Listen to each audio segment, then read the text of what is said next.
Alright guys, so this is chapter 38. This is a fairly long chapter with approximately 223 slides.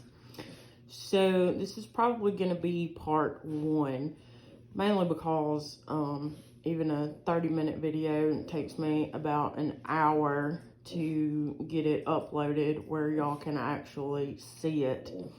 So you can consider this part 1 of chapter 38. This is going to be pediatrics. So we're going to talk about actually dealing with caregivers, dealing with kids, assessment-based approach to pediatric emergencies, airway, respiratory problems in general, and then in the pediatric patient. We're going to look at specific respiratory and cardiopulmonary conditions that are more geared towards pediatric patients, other medical conditions and emergencies, pediatric trauma, child abuse and neglect, and then special considerations. All right. So EMTs, Julian and Tammy are responding to a call for a 2-year-old with difficulty breathing. En route, the EMTs talk about their approach to the patient and possible causes to look for. So what criteria could Julian and Tammy use to develop a general impression of the patient's condition? All right. Usually this is kind of like when you walk in and you can tell if they are sick or not sick. What kind of questions could they ask the parent? What are some special considerations in the assessment of a 2-year-old child? Okay, do we want to walk in and snatch that kid right from their parent? Or is that going to cause even more problems than what's going on? These are all things you need to be taking into consideration when you're doing your assessments and stuff. Okay, many EMS providers agree with the stressful nature of pediatric emergencies. Trauma is the leading cause of fatal injury in children under the age of 14. Of medical problems, respiratory problems are the most serious. You know, we learned early on that respiratory arrest is the most common cause of cardiac arrest in kids. All right, and this kind of relates back to that. Respiratory problems are the most serious and lead to other problems. An assessment of a pediatric patient versus varies somewhat different than that of the adult. All right. Emotional distressed caregivers need to see that you are competent, calm, and confident. Do not allow yourself to display doubt or indecision, which would certainly reduce their confidence in you. Okay. Take advantage of as many resources as you possibly have. Pediatric hospitals and poison control centers can be very helpful when dealing with pediatric patients.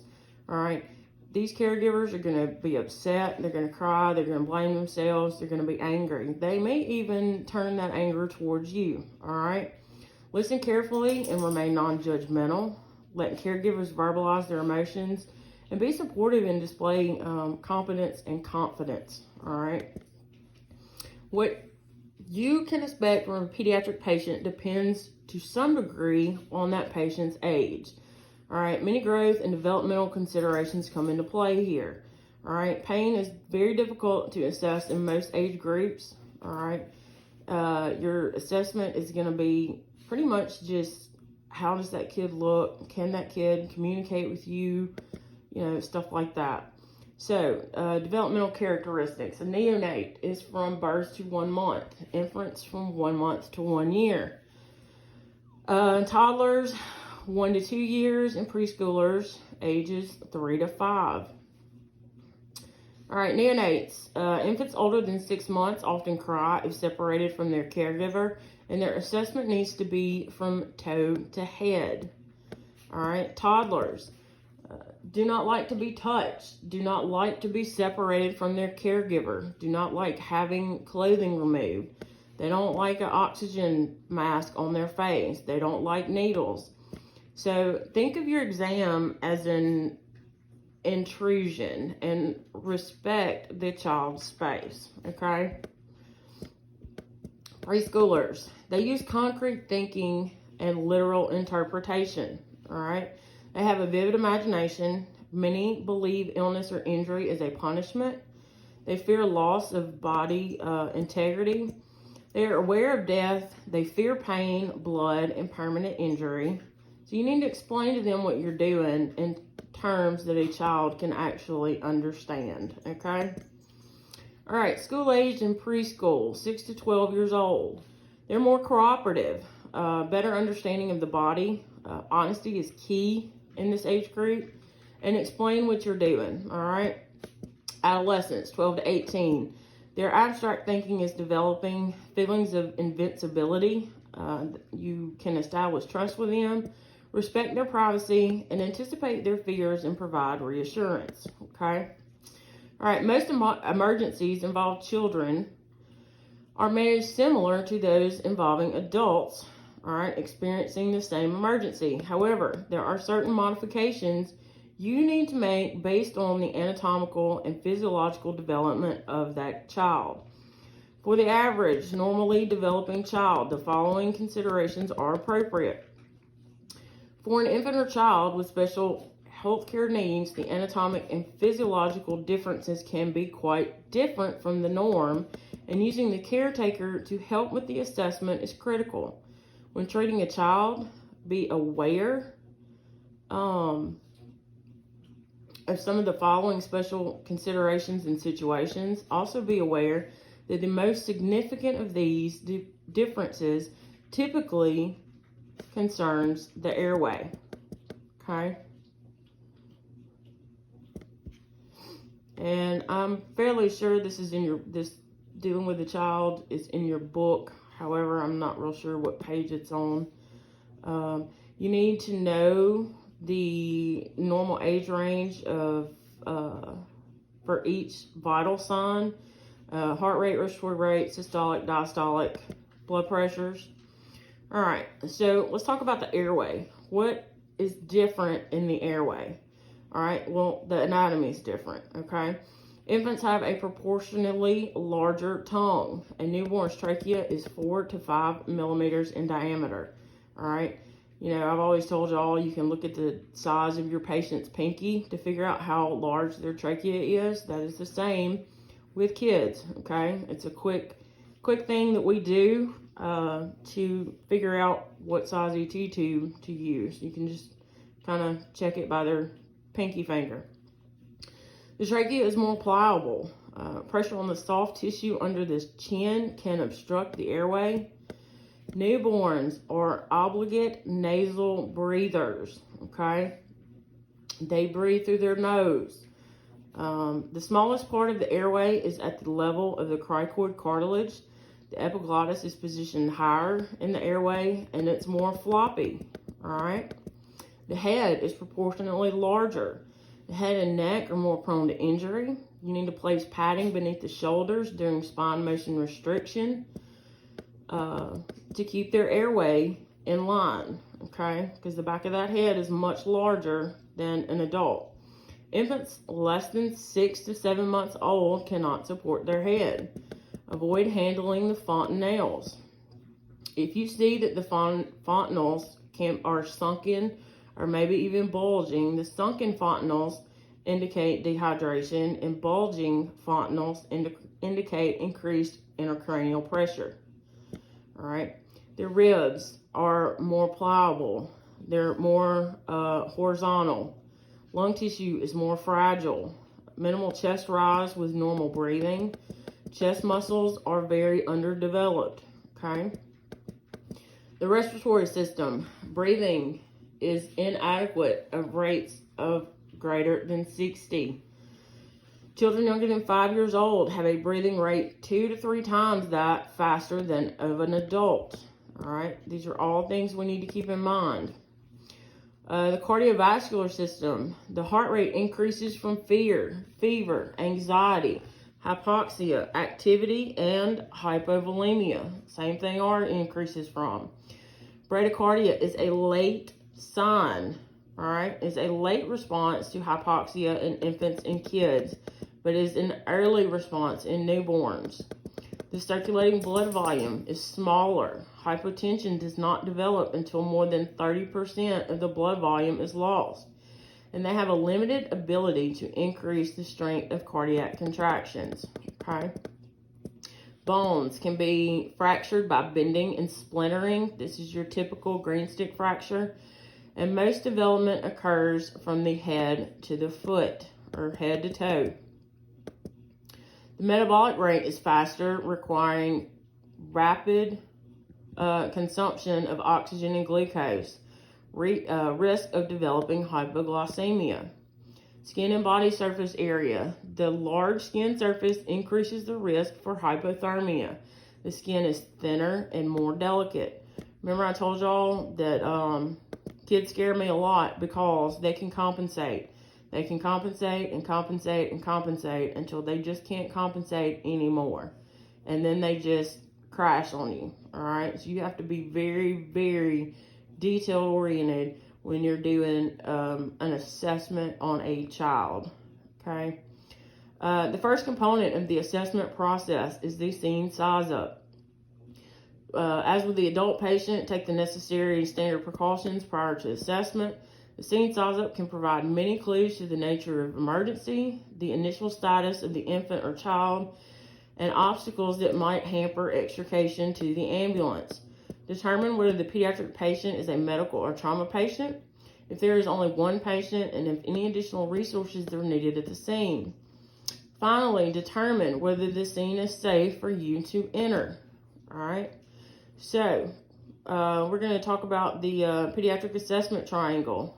You should find a picture of this in your book. It's just like the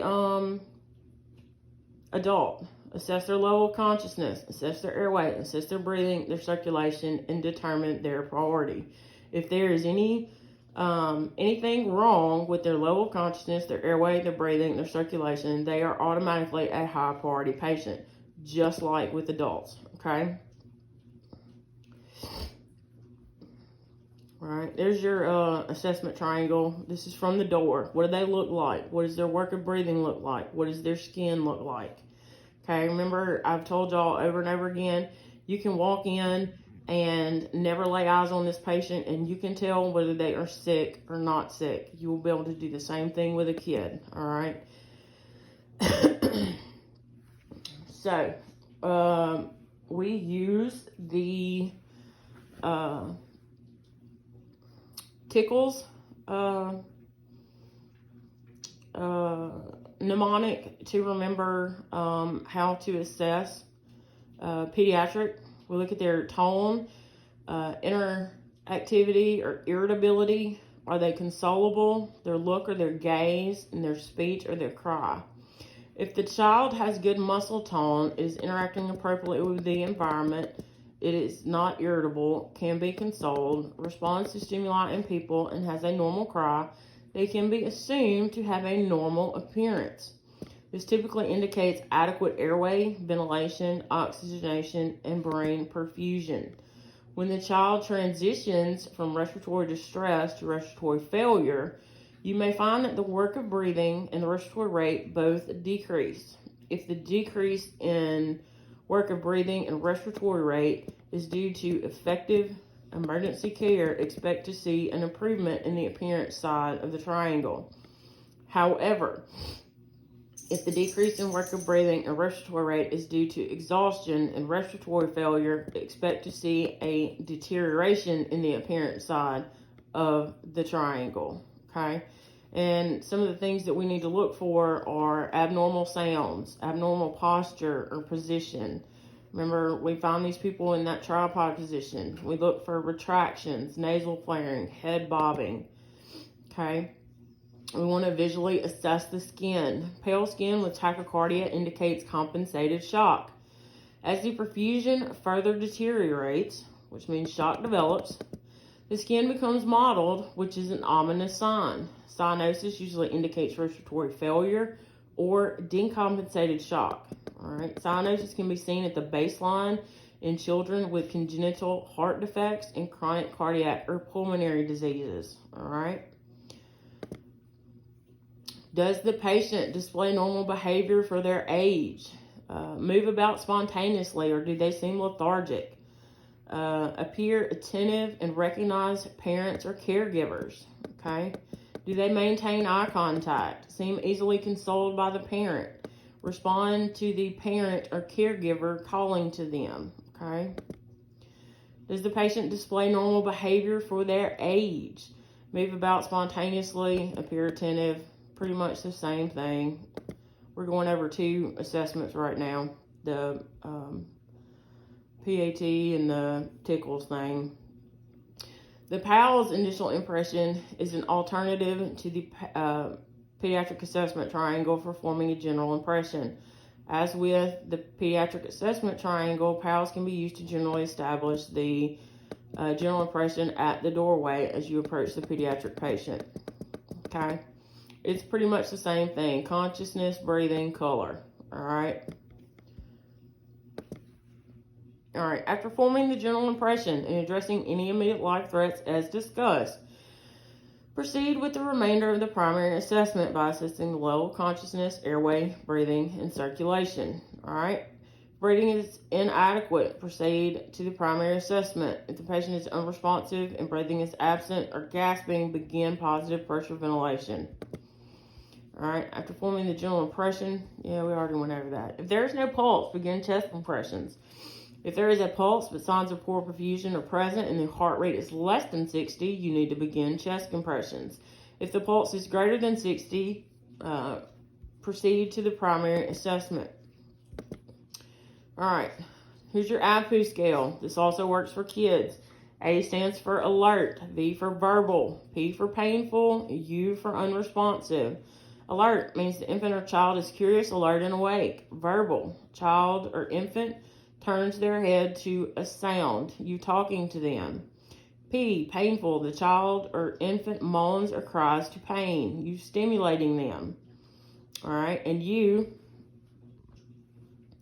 infant or child does not respond or displays to no activity. Okay. All right, airway assessment. We want to open the airway. Once the airway is open, we can assess for breathing. All right, hypoxia and death may occur from an occluded airway. Keep in mind pediatric anatomical and physiological differences. With a pediatric patient, we want to count respirations for 30 to 60 seconds. Assess the tidal volume. If the rate or tidal volume are inadequate, begin positive pressure ventilation with supplemental oxygen. Okay? Generally, children breathe faster than adults. The key to recognizing rapid breathing is to be familiar with normal ranges of respiration. This is 25 to 30 per minute in an infant and 15 to 30 in a child. And to repeat assessment of respiratory rate frequently, each time counting the rate over a complete minute. In cases of rapid breathing, also known as tachypnea, look for breathing through the mouth, flaring of the nostrils, retractions, and or the use of accessory muscles. Also check for cyanosis around the mouth and changes in mental status. Possible causes of rapid breathing are hypoxia, head injury, lung infection, fever, which increases the metabolic rate, increases the need for oxygen, diabetes, when glucose levels get high, aspirin overdose, and other forms of poisoning, stress, pain, fear, and shock. When assessing breath sounds with a stethoscope, listen along both mid-axillary lines. Remember, this is below the armpit. This is necessary because breath sounds typically transmit easily from one side of the child's small chest to the other. Listening mid-axillary or down the back can reduce the amount of sound you hear that is transmitted from the opposite side. Coughing, gagging, and gasping, aspiration of a foreign body or body secretions, creating a partial blockage of the airway. All right. Sounds that characterize certain problems, y'all need to know this. Crackles, that's your fluid in the alveoli. This is what it sounds like when you pour milk over Rice Krispies. That's snap, crackle, pop. Wheezing, narrowing of the bronchioles. We're all usually familiar with that. Stridor, severe upper airway obstruction. And diminished breath sounds, part of the lung is not inflating. All right. You can also see this with asthma patients. Their chest gets so tight that they're not moving oxygen the way they should be. A silent chest is a bad chest, all right? Like pediatric respiratory rates, pediatric heart rates are variable. Pulse points are the same in children as they are in adults, but there are some differences in the way that pulses are evaluated in children. In small children, it is recommended that peripheral pulses be obtained at the brachial artery, and central pulses can be obtained at either the carotid or the femoral artery. In the older child, check for the radial pulse. Compare the strength of the central pulse to the strength of the peripheral pulse. If no pulses can be palpated, you should consider auscultating the heart with a stethoscope. If the heartbeat can be heard, the child likely has a pulse, but the presence of a pulse does not mean that there is adequate perfusion. All right, so when we're checking a pulse, we need to know the rate, the strength of the peripheral pulses versus the central pulses, the skin, color, temp, and condition, urinary output, and their mental status, okay? On little babies like this, we assess the brachial pulse, all right? You can also assess the femoral pulse. Older kids, you can check the radial pulse, all right? Or a carotid pulse. So, to check a cap refill, press the top of the patient's hands or foot. Release and note how long before normal color returns. This should typically be less than 2 seconds. If it's greater than 2 seconds, they have some kind of cardiac compromise going on. They have decreased perfusion status. From the information you have gathered, you need to decide based on your scene size up and primary assessment, including your general impression using the pediatric assessment triangle or the PALS, whether the patient should be priority for immediate transport. Any patient with signs and symptoms of early respiratory distress, decompensated respiratory failure, respiratory arrest, or poor perfusion should be considered a priority patient. All right, completing the history. Use the OPQRST mnemonic if pain is identified during your assessment. If the developmental age of the patient allows, you should gather this history from the patient and confirm it with the bystander or caretaker. If not, question the family or bystander. While gathering the history, found out any care or treatment that has already been rendered, and if so, whether it was effective.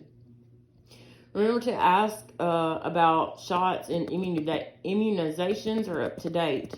All right. Jesus fucking Christ. All right.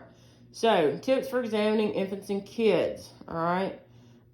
Read over this. It's table 38.4 in your book.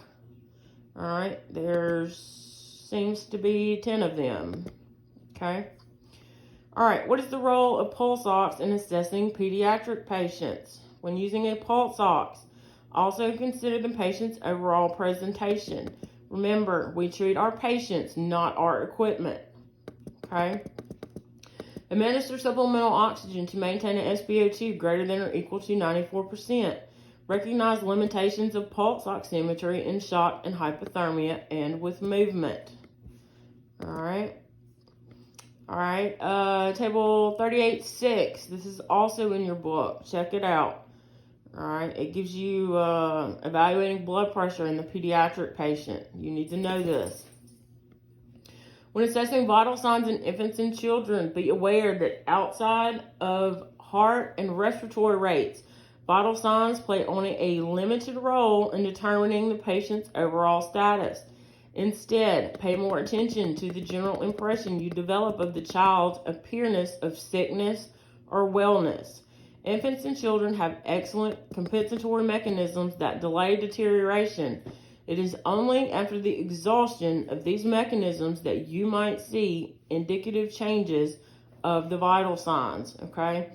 Typically, we don't get blood pressures in kids less than 5, all right? It's not going to help us a whole lot. We rely on the mental status, respiratory, pulse, skin, pupils, that sort of thing, okay? You want to watch the child's interaction with the caregiver. If there are no life threats, take time to establish trust with your patient. Use a calm voice and include the child in the conversation. You want to avoid rapid fire yes or no questions. Avoid words that increase anxiety. Keep the child with the parent or the caregiver. All right. Examine small children toe to head. Place yourself at the child's eye level. All right. Special considerations. Do not explain things too far in advance and let the child handle the equipment. Okay. Let them play with your stethoscope. Let them put the pulse ox. I mean, you can even put the heart monitor on you or the parent and then put it on the kid themselves so they see that it does not hurt. Okay? The reassessment must be performed on all patients to continuously monitor for changes in mental status, airway, breathing, and circulation. Also assess and record the vital signs and check interventions. Repeat this assessment at least every 3 to 5 minutes or as frequently as possible for pediatric patients with any airway or cardiopulmonary compromise. Communicate your findings and treatment to the receiving medical facility. All right, Jillian and Tammy arrived to find a 2-year-old boy held by their father. The child seems listless and tired. He is slightly pale and his respirations are rapid with nasal flaring and retractions. The child has been sick with a cough, runny nose, and fever for about 12 hours, and his breathing has worsened substantially over the past hour. Okay? So, right there, we don't have a very good outlook for this patient. All right? He's listless, tired, pale, respirations are rapid, he's got nasal flaring and retractions. This child is in respiratory distress and probably on the verge of failure. Okay. The child's skin is warm and dry. Julian auscultates the breath sounds and hears crackles in the right lung fields. Tammy reports an SpO2 of 92%. All right. Remember what crackles means? It means fluid. All right. What additional assessment information do they need? And what interventions are needed? And how should they be carried out in this patient? All right. So, the leading cause of respiratory arrest in pediatric patients is respiratory failure. All right, that's going to be a leading theme throughout this entire chapter. The leading cause of cardiac arrest in pediatric patients is respiratory failure. Failure to establish and maintain the airway and ventilations will defeat any other treatment and lead to failure. All right, compensatory mechanisms function until total exhaustion occurs, causing respiratory and cardiac arrest. The patient in early respiratory distress is still in serious trouble. The patient can progress from early respiratory distress to decompensated respiratory distress and decompensated respiratory failure and respiratory arrest within minutes. All right. Early respiratory distress, adequate depth and rate of respiration. Work and breathing is increased. The patient can progress to respiratory failure and arrest and provide oxygen and transport. These are not the kids you want to hang out on scene, kind of trying to not make them any more comfortable, okay? These are the ones we need to snatch up, get them in the truck, get them on that oxygen, and get them somewhere, all right? Once again, we're going to check out the pediatric assessment triangle for a kid. You need to learn these signs of early respiratory distress: the flared nostrils, stridor, grunting, audible wheezing, subcostal retractions, seesaw respirations. All right. If signs of early respiratory distress are present, provide oxygen and prompt transport to the hospital. The EMT may also encounter an infant or child in decompensated respiratory failure. As the name implies, the infant or child is failing to compensate for the impaired respiratory condition and cannot maintain adequate breathing. Either the respiratory rate or the tidal volume is inadequate, and the infant or child requires immediate interventions, okay? You have to do something for these kids, or they're going to progress even further to respiratory arrest. It was respiratory failure. All right, here's your pediatric assessment triangle once again. All right, this is very important. You need to be able to distinguish between respiratory distress, respiratory failure, and respiratory arrest. All right. In addition to signs of respiratory distress, patients in respiratory failure may have a respiratory rate greater than 60, cyanosis, decreased muscle tone, and severe use of accessory muscles. If these signs are present, provide positive pressure ventilation with a bag valve mask device or other acceptable ventilation device and supplemental oxygen and immediate transport to the hospital. These kids need diesel therapy, okay? There's not a whole lot you can do for these kids besides BVM, oxygen therapy, and diesel therapy, okay? All right, respiratory arrest is when the respiratory rate is less than 10 per minute. They have irregular or gasping respirations, limp muscle tone, they are unresponsive, slower than normal or absent heart rate, weak or absent peripheral pulses, and hypotension. Remember, cardiopulmonary arrest in children is usually preceded by the progressive failure of the respiratory system. If any of the conditions listed here are present, the patient should be treated aggressively with oxygenation and positive pressure ventilation and immediate transport, aka diesel therapy. Partial airway obstruction, signs and symptoms. All right, what exactly is a partial airway obstruction? All right, if the airflow is adequate, allow the patient to assume a comfortable upright position. Partial means that they're still getting oxygen, but part of their airway is blocked, okay? So if they're still getting air, let them be, all right? Keep them comfortable, administer oxygen, encourage them to cough. Please do not agitate these patients. Do not stick your hand down their throat to see if you can feel anything. We do not do blind finger sweeps anymore, okay? And transport immediately, because at any time that partial airway obstruction can become a complete airway obstruction, and that's a whole nother monster you don't want to have to deal with. All right, they can be alert with good peripheral perfusion. Skin may be normal or slightly pale. They may have stridor. All right, if the patient displays the signs just listed and still maintains an adequate respiratory volume, general treatment principles include allowing them to assume the position of comfort, except do not lay the patient down. Enlist the help of parents or caregivers while you administer oxygen. Encourage them to cough. Limit your exam so as not to further agitate and immediate transport. All right. Complete airway obstruction means they are not getting any air in whatsoever. Okay. They're not crying. They're not talking. They have ineffective or absent cough. Altered mental status, cyanosis, requires the use of procedures for relieving airway obstruction.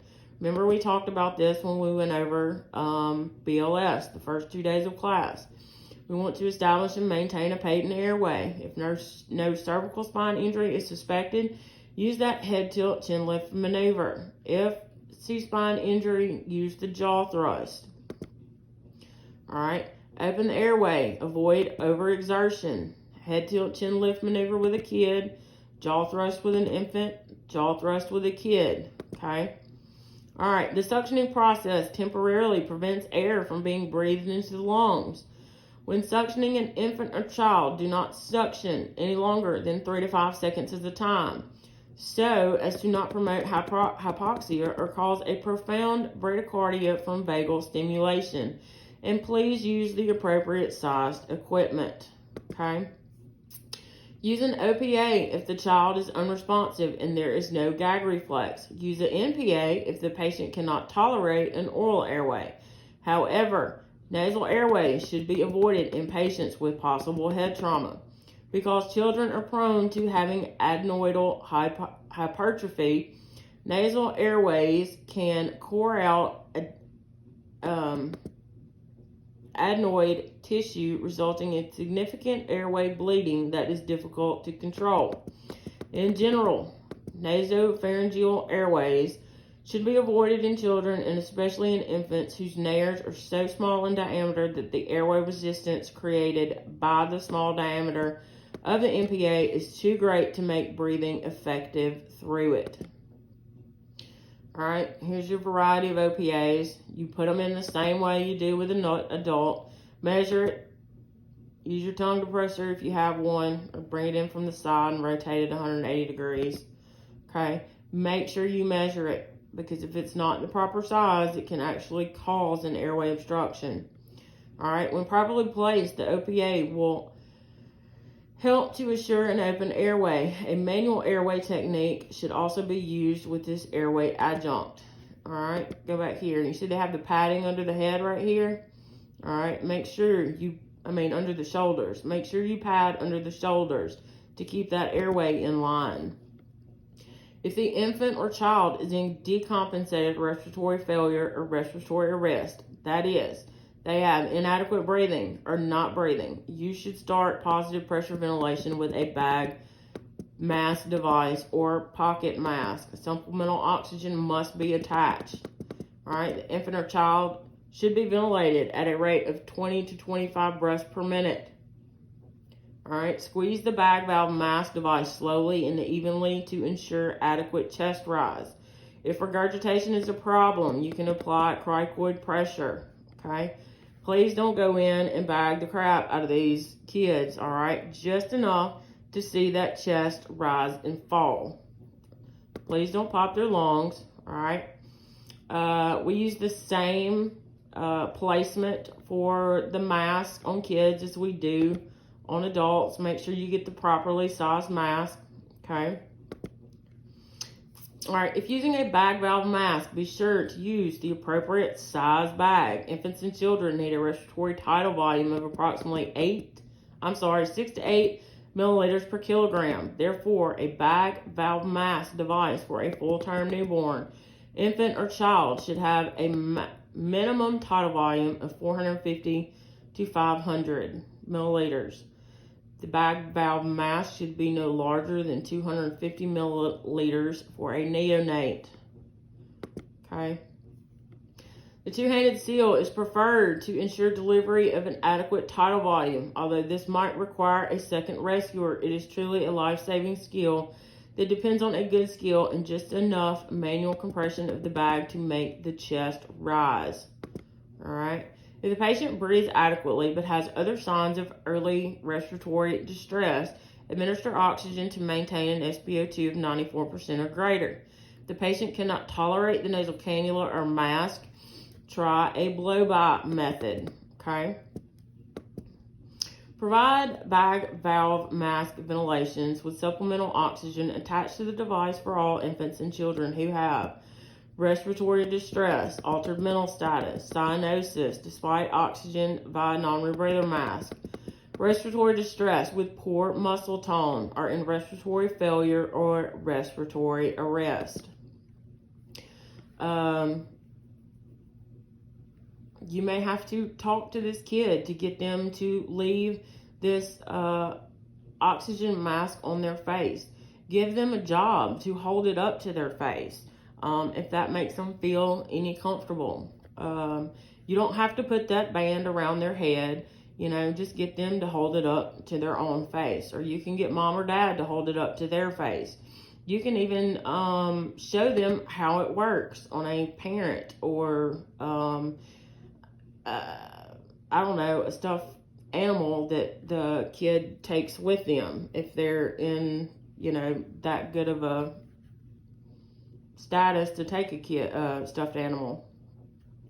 So to administer oxygen by the blow-by method using oxygen tubing and a paper cup is appropriate for an infant or child who will not tolerate a mask. All right, you just stick the tube through the paper cup, and you don't hold it up to their face. It's just kind of blowing by their face. You're just kind of super oxygenating the air in front of their face where they would breathe. Patients who are in mild respiratory distress probably prefer to sit in the lap of a caregiver. The patient is unresponsive, place them in a lateral recumbent position to help prevent aspiration and have suction available. If the patient requires ventilation, they must be kept in a supine position, and your suction must be available. It may be necessary to provide C-spine stabilization for the infant or child to prevent possibly aggravating an existing spinal injury. The key in providing spine motion restriction for infants or kids is to place a folded towel beneath the shoulder blades to keep the head from flexing forward. Any pediatric patient with respiratory complaint or with evidence of respiratory distress needs to be transported to an appropriate medical facility for further evaluation, preferably a children's hospital or a hospital with specialized pediatric practitioners. If you notice a high resistance to airflow after initiating positive pressure ventilation on a patient with respiratory failure or respiratory arrest, attempt to reposition the airway and reventilate. If after repositioning the airway is still not patent and there are no indications that the child is suffering from an illness, assume that the infant or child has an airway obstruction by a foreign body. The following pertains to the infant less than 1 year of age or child over 1 year of age. All right. Do not perform any intervention in a mild foreign body airway obstruction. However, if the infant or child can no longer make any sounds or cough, indicating a severe obstruction, you must react quickly to remove the obstruction. You must constantly and closely assist the infant or child with a mild obstruction for signs of developing severe obstruction. You can provide blow-by oxygen to an infant or supplemental oxygen to the child with a mild obstruction. If the infant cannot cough or make any sound, a severe foreign body airway obstruction is suspected. You must intervene immediately to remove the obstruction. Place the infant prone on your forearm. Deliver 5 back blows. Transfer the infant to a supine position on your other forearm. Deliver 5 chest thrusts. Repeat until the obstruction is relieved, the patient is unresponsive, or you arrive at the medical facility. All right. This is how to deliver back blows to an infant, or the back slaps, rather. Okay. Prone down. Keep their head down. We want to use gravity to help us. Okay. We only use a finger sweep when the foreign body is visible. All right. If the infant is unresponsive and a foreign body airway obstruction is suspected, or if the infant with a mild or severe foreign airway obstruction becomes unresponsive during your treatment, immediately perform the following steps. Provide 2 ventilations over 1 second period.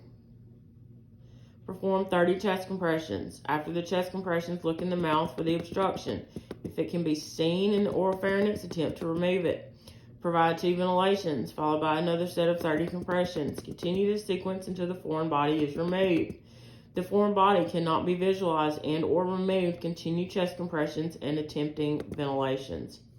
The patient is older than 1 year, has a severe foreign body airway obstruction, and cannot cough or make sounds. Perform the subdiaphragmatic abdominal thrust as follows. Place the thumb side of one clenched fist midway between the navel and the xiphoid process. Wrap the other hand around the clenched hand. Deliver 5 abdominal thrusts inward and upward. Repeat until the object is dislodged, until you arrive at the medical facility or the patient becomes unresponsive.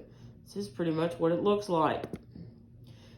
If the child is unresponsive and a foreign body airway obstruction is suspected, or the child with a mild or severe foreign body airway obstruction becomes unresponsive during your treatment, immediately perform the following steps.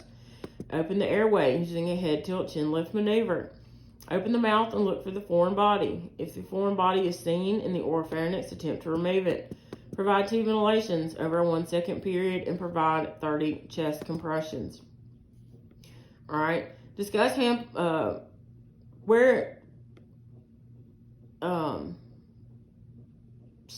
discuss hand placement for both younger and older children.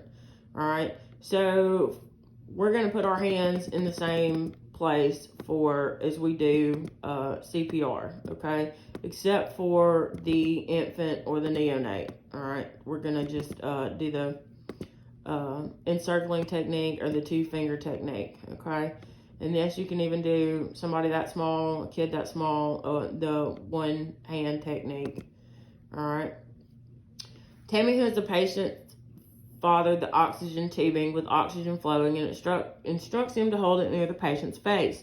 Julian follows the father to continue to hold the patient as they complete vital signs. The patient's respirations are 40 per minute. He has a heart rate of 120. The EMTs place the child in his car seat and secure the car seat in the ambulance so they can transport the patient and the father to the emergency department. En route, Julian constantly monitors the patient's mental status and respirations. All right, case study number 2. This is where I'm going to pause it and upload this, and we can continue on. So get ready for part 2 of chapter 38.